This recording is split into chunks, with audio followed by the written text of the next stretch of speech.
Welcome to D.I.Y. Automotive School with my friend Pete and Minnie, the body shop girl. It's everything you need to know about cars and more.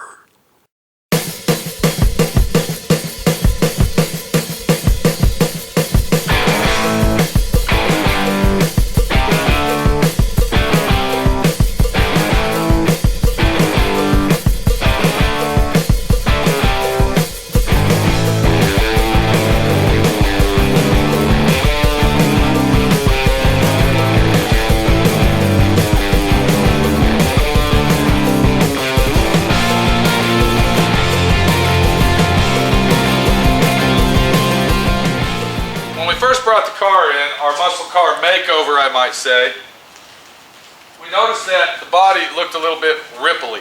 Am I right? Yeah. So it had a lot of ripples going down it. Now, the situation you have is when you are restoring a car and you continuously hand sand the car, you're going to get ripples, you're going to get imperfections as you're looking down the car. The only way to get rid of those is block sand it out, just like Clown Hat did right here. And you can see that he vigorously sanded it very thickly, you might say. Come on over here, I want to show people this right here. So everywhere that you see different colors and variations, that's where ripples and high spots were, not in the body itself, but in the paint. That means that whoever did this car before did not use a fucking block to block sand it down. What they did is they used their hand and they hand sanded it. And when you use your hand, what happens is you're sanding like this, and what do I got right there? What the fuck is that? Unflat. That's grooves. Yep. And you got this groove here, and this groove over here. You see what I'm saying? And then when your hands move around like this, what's happening? It's not flat. It's very, very important to make sure that you use a fucking block to block sand with. That's why they call it block sanding, 940 fuck off guy. So now that Clown Hat went ahead and blocked it all down, we are now ready to proceed with our minor body work. Because this is a muscle car makeover. When I say makeover, over here, Clown Guy, why ain't this fucking door open? And what the fuck is going on? Okay. Now, you and 214 went ahead and already sanded these down for paint, right? Yeah. Now, what we're going to do with these door jambs here, we are not going to prime these and resand them. What we are going to do, though, is we're going to go ahead and use sealer, epoxy sealer on that, and then we're going to paint it. Because these are our door jambs, and we're not really concerned with the outside sun rays, the UV fucking weather hurting them. So they're going to look like brand new. We're done. We'll also do that to our trunk lid underneath and edges. But when we paint this, we're going to remove our trunk lid and our hood. We're also going to remove all the front end body parts and the doors when we paint this car. Now, that really wasn't the necessary fucking action that was going on at the time. We weren't going to do all that because normally when you're doing a muscle car makeover, it's normally you would just back tape everything, paint the bitch, go down the road. But this is called the deluxe muscle car makeover now. Because my friend Pete doesn't want it leaving like a pile of shit, half-ass fucking done. 214 fucking 214 940 fucking guy. Where is 214 anyway? Not here. That's right. What about it? We're at the bottom of the barrel on the checkbook. I can't afford him to come over. That's right. Because you guys didn't get jack shit done when I was fucking gone. It's our fault. So no fucking money was put in the bank account. It's our fault. So the next thing that we need to do to our muscle car makeovers, we need to go ahead and find all the dents that we need to fix. Now, I noticed right here, Clown Hat circled this. Why, I don't know. Can you come over here and show us why you circled around the antenna? Because the antenna, when it's on the fender, it's all beveled up like a mountain all the way up to the antenna. Okay, so you're saying there's a high spot here. Yeah. Okay, was there any other dents that we need to go over before we start marking that you can show us? Yeah. There's some dents right here. Okay. There's a few right here where the side marker goes. You can tell there's this little dent in there and dent right there. Okay. There's that right there, of course. You got a very small one here. You got a little chip right there in the metal, not the paint, but in the metal. Okay, and Where else is it at? Let's see here. There's a chip right there in the corner of that, in the middle, not the glass. I mean, not the paint. This right here, this right here had Bondo on it, and it got over sanded. Okay, so to fix that, we need to have that tail light extension to repair that. And let's see here. That's nothing really. Yeah, that is something. That's a dent. That's a fucking dent right there. What is it? Yeah, it is. That literally. Well, then you need to circle that, Clown 940. And then, let's see here. Right here, there's a dent right there. Okay. There was.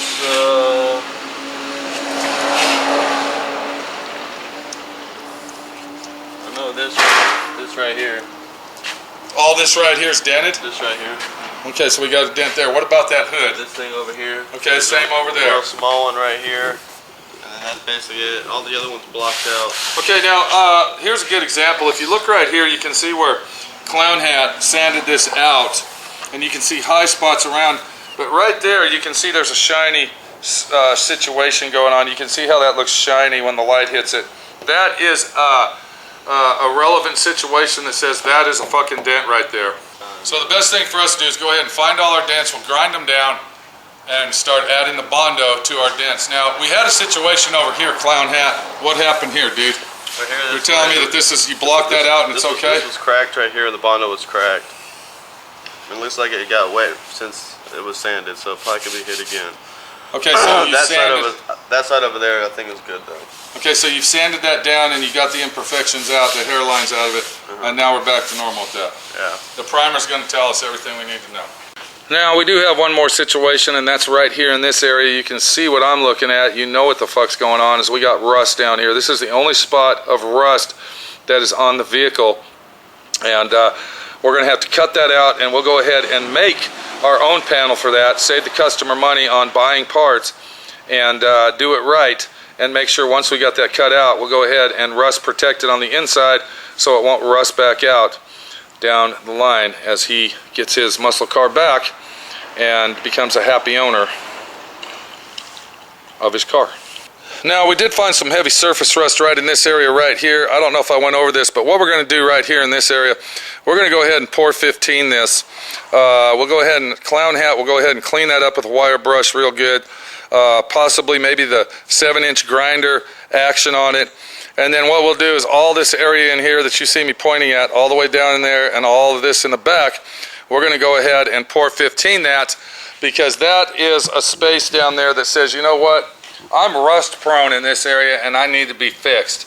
So we'll pour 15 all that area and get it all looking like brand new and looking good. So as you see, we're moving pretty good on the fucking muscle car makeover, and it's turned into a little bit more than what we expected, but that's okay because we want it to look good and we want to make sure that the customer is happy. That's the main thing here. Customer satisfaction, customer guaranteed to have a smile on his face and go down the fucking road saying, hey, SWRC did my car. All right, now that we found all our dents, the next thing we're going to do, we're going to take our little grinder, just like you see right here, and I'm going to start grinding the areas that Clown Hat went ahead and circled. Now, before we start out, I want Clown Hat to get a good look. This is our dent right here. Let me show you. So that's how big our dent was. But to really feather it out and to do it right, I'm going to bring it way out here.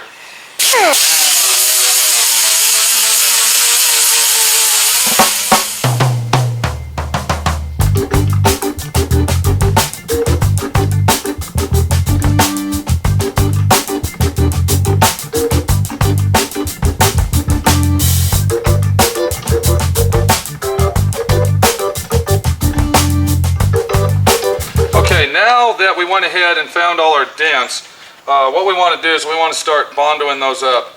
And when I say bondo, I don't mean extremely filling them in, but filling them in. Did that make sense? Yeah. That means that the dent is too big for just adding a little bit of bondo. You need to finesse it out and pull the dent out to a proper angle and communication, you might say, to where it's going to be pleasurable enough for you to go ahead and fix the dent using minimal bondo. All right, now that our bondo's mixed up, what we're going to do is we're going to start adding our Bondo. Now, you want to use your Bondo spreader. If you look right there, you can see that I got it. You understand what I'm saying? It's kind of at a curve. Now, so when I put that on there, what it's going to do, it's going to focus itself toward the center and feather itself out on the edges. Just like that. And what we'll do is we'll go around to all of them and do the same thing. Just like that. Where are we at, clown guy? These little ones right here. Okay, that probably doesn't need Bondo. That needs a little bit of Evercoat, but we'll go ahead and use Bondo on it.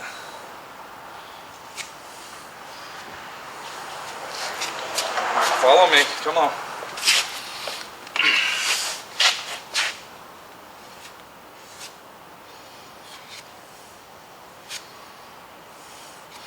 Now when you do a dent like this, you want to be very careful because the factory actually has a seam right here, and you don't want to put Bondo in that seam.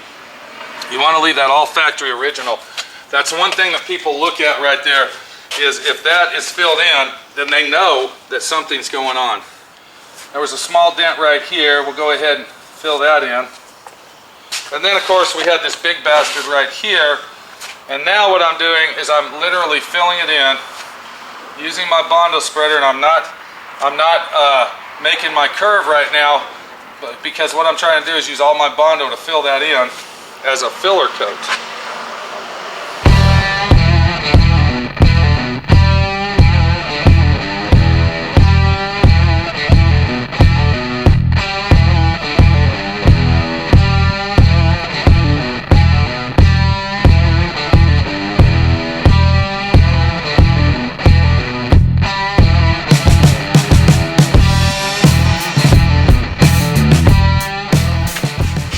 So we'll go ahead and let those dry for approximately 30-40 minutes, come back, block sand them out, repeat our process, and keep repeating our process until we got all our dents done. And when we come back, all our dents will be fixed. We'll be back to show you how to sand it down. How does that sound? Sounds good. This is a DIY auto school, what the fuck. We don't want to skip any fucking measurements and any lessons. Let's go ahead and show them how to do it all. We'll be back when this dries. I'm going to show you how to block it out to go ahead and add your next final coat of the Bondo to your dents.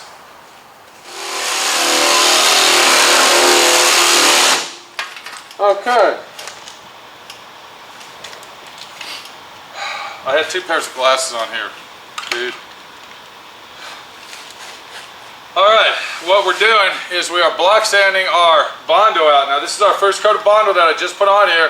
I let it dry for about 20 minutes, 30 minutes. Now I'm coming back and I'm blocking it. Now what I'm using a tool called an air file. This is a very, very handy tool. It's a very high-powered air tool, and it basically goes back and forth as you move it on the area that you are sanding. Now if you don't have an air file, you're going to have to rely on block sanding with your blocks, such as this right here. Alright, but the situation is you want to start out, when you're sanding this, you want to start out with your 36 grit. This is 36 grit sanding paper. It's a stick-on paper that sticks onto the surface, and you want to start out with that and blocking it out to a nice finish where it's actually filling in the dent and not feathering. So what I'm doing on my first coat is I'm filling it in. I'm not worried about feathering it out and all this other stuff, and getting it to blend in with the original fender style shape form. But what I'm doing is I am filling. Alright, that is our main objective here when it comes to the very first coat of Bondo, is filling in the dent.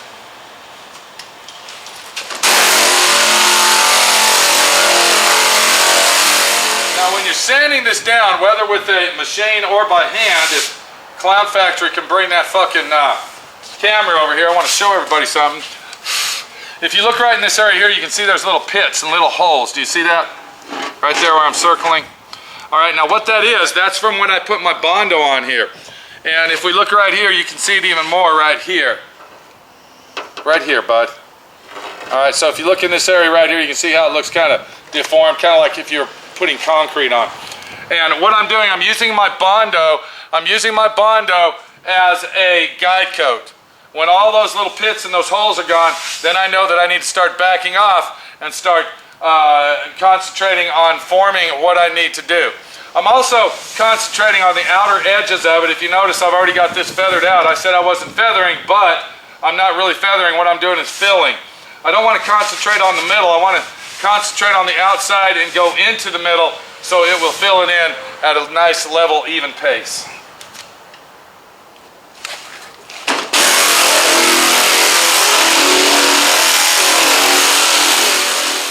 Okay, so now that we are done using our air file and we filled that in and we're comfortable with the way that it looks and feels, now it's time to get out the hand sanding. Hand sanding is good in doing your body work because, believe it or not, using your blocks the proper way, it's going to be fast and efficient, and it's going to look 100 times better than relying on your air files and air tools. Would you agree with that, Clown 940 fucking guy? Yeah, I would. Would you agree that doing a car like this, motherfucker, look what I just fucking did. It's more controlled. You have more control over the system than if you would use an air file. Now, if you're a veteran of the system and you can take an air file and do everything with the air file, that's great. I can do that if I want to, but I found that mixing your hand sanding in with your air file slash air tool system will work better and more efficient. So I'm going to take my hand block and now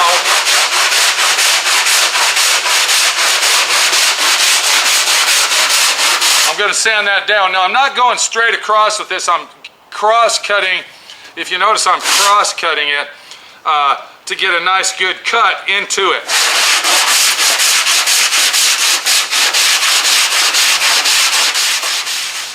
Now that we got our area filled in, you want to take your hand and rub across it, and you want to feel it very, very vigorously, yet you want to feel it slowly. And you want to make sure that that feels nice and smooth.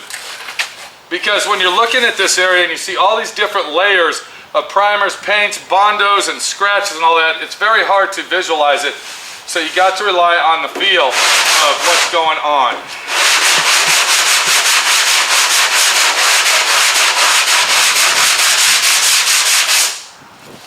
Alright, that looks pretty good right there. What are you thinking, Clown Hat? Good. I think we're ready to put our final coat of Bondo on that. This is going to be a two Bondo applications type system here. And before I go any further, do you see the spot right here? That really got me wondering because it's a little circle. So what I'm going to do is take my block. Okay, I see that metal's coming through, so we're okay right there. That looked like a low spot, but when you take your sander and sand it down and it starts to turn into metal, you know that that's not a low spot. And that's what I'm trying to tell you here. When you start seeing all these different colors like it's a camouflage car, it's really hard to visualize stuff, and you got to rely on the feel and the look all in one. Alright, now that we are ready to apply our final coat of Bondo, why don't you stand over here, Clown fucking guy? Then I won't be backlit. Do you see how easy that is? Now kind of bring it down on top of me here. Are we still backlit? No. Okay. Now that we got the camera action going, what I was trying to tell you is on our final coat of Bondo, once we have filled our dents in, we feathered it out, what we want to do is take our Bondo, just like you see me doing here, and then we're going to take some of this right here. This is called polyester filler. And what we're going to do is we are going to add some of that to our Bondo.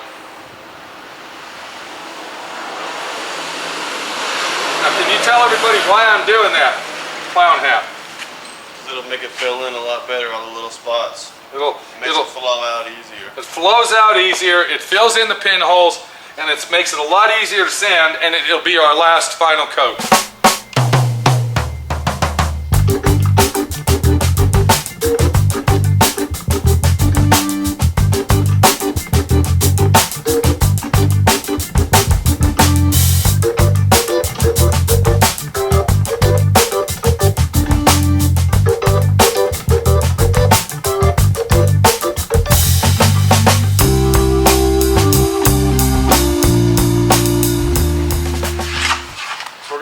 Mix that up just like that. And then once our Bondo is mixed properly, we'll go ahead and apply our final coat. I forgot to blow that off, clown hat. Always remember to blow off your Bondoed area to get all the dust off. I forgot to do it. Makes it easier for the Bondo to spread. Now I am not really concentrating on the center of the dent, so instead of making a curve with it like that to fill the center in, I'm just basically holding it like this and I'm gliding it across, because now what I'm doing is I'm concentrating on the outside edges and I'm feathering it in. Now pay close attention to how big of an area that I covered. The dent is right here where my fingers are, but I went ahead and went approximately an inch, inch and a half on the outer edge of that. What that's going to do, that's going to help me feather everything in and fill it in properly. Let's go ahead and put a slight coat right here, and you can see that I'm actually overriding the dent on that too. We don't have to put this on real thick. This is just a filler. This is just a final coat, not a filler. And once we sand that down, it should all look normal, and our fender will be ready for primer. What I'm going to do is I'm going to go back and look how quick that hardened on us. Look at that. It's already hard. It's no good. You got to be quick when it comes to bondoing, and you got to know what the fuck's going on. Practice makes perfect with this shit. You're not going to learn it overnight, but if you keep fixing and reapplying and not get pissed off at yourself and realize how to mix the Bondo, how to spread the Bondo, you too are going to have the Bondo trick in your pocket. I'm going to go over this whole car. I'm going to do all the dents the same way that you just saw me do this dent. I'll come back, do the final sand job on it. When we return, we're going to be doing some rust repair over in that lower right-hand rear quarter panel, and hopefully get this thing ready for primer. We'll see you then.